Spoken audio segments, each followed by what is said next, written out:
again, I want to reiterate the hospitality. It's been great. We travel across the country, so we do this a lot year-round.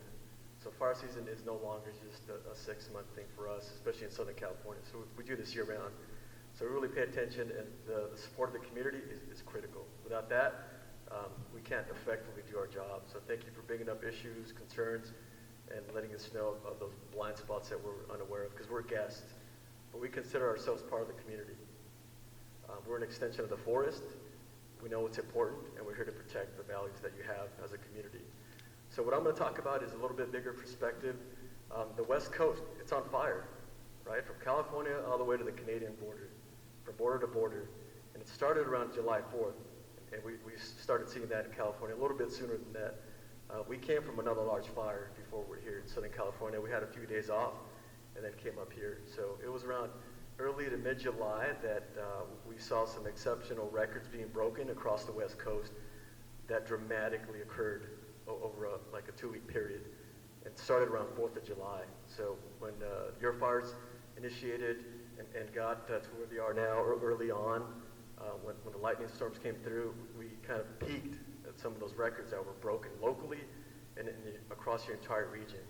So, at a bigger perspective, there are 15 teams, 1-5, like us, in your region managing large fires. And there's way more fires than 15. That's just 15 teams, and most of them are managing a handful of fires. So that's a lot of fires, right? We feel good about where we are. I think when we took the fire, we were maybe number 12 or 10 or somewhere in that range of priority. We're number 2 in the region, right? Every day we report out, we look at what the priorities are, what we need to carry out the mission to put these fires out or keep them as small as possible. And we fight every day to make sure we get the right resources at the right time. And for a while it was difficult, but we kept at it.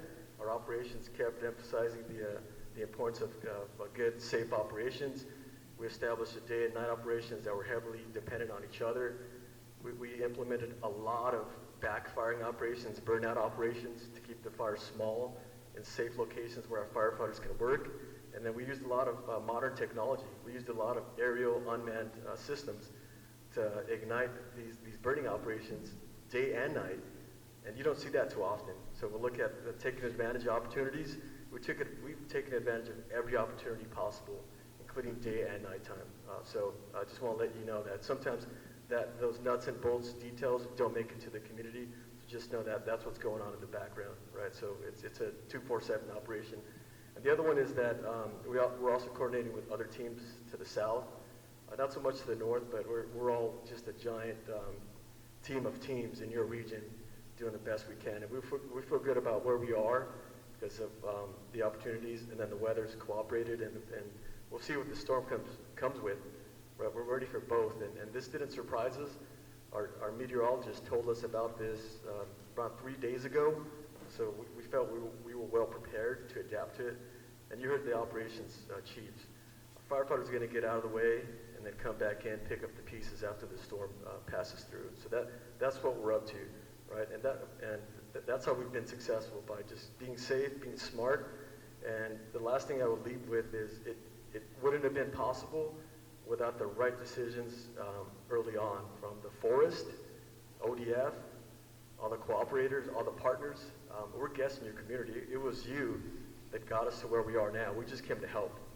We just came to beef up your workforce to continue what those early on initial attack responders started. So they deserve a lot of credit.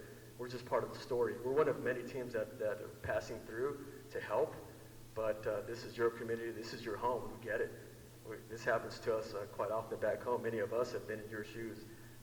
I've been evacuated just like a lot of other team members. Some have been evacuated while we're here, right? But we're here focused on doing the best we can for you, the forest, and what's important to you. So that's the message I come with. And we're glad to be here. We've already been here for 14 days. We're going to spend around 21 days here, right? So just so you know what we've been up to. And we're not losing sight or focus of our mission till the last second that we're here. And then we're going to prepare a good handoff to the next team so they can carry on what we've started that began with you. So that's all I have. Thank you for letting us be here. I'll hand it off to District Ranger.